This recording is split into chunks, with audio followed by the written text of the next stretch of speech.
Hi friends, இயேசுவோடு நான். இன்று புது சிருஷ்டி.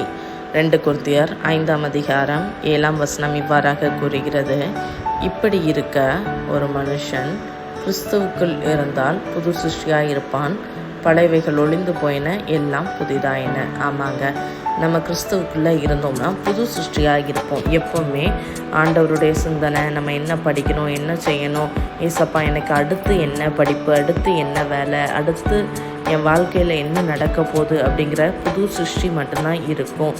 வேறு பாவ ஆசைகள் எதுவும் நம்மக்கிட்ட இருக்காது.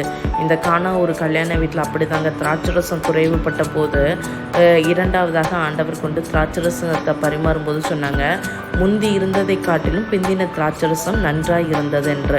அதே போல தாங்க, முந்தின சீரை பார்க்கிலும் பிந்தின சீர் ஆசீர்வதிக்கப்பட்டதாக இருக்கும். நம்ம முன்னாடி பாவமான காரியத்திற்குள்ளே இருந்திருக்கலாம். இப்பொழுது அந்த பாவ காரியங்களெல்லாம் விட்டுட்டு புது சிருஷ்டியான ஆண்டவருக்குள்ளே நம்ம போகும்போது நம்மக்கிட்ட இருக்க பழைய பாவங்கள் எல்லாம் போய் புது கிருபையுடன் வாழ்வோம். பாய்.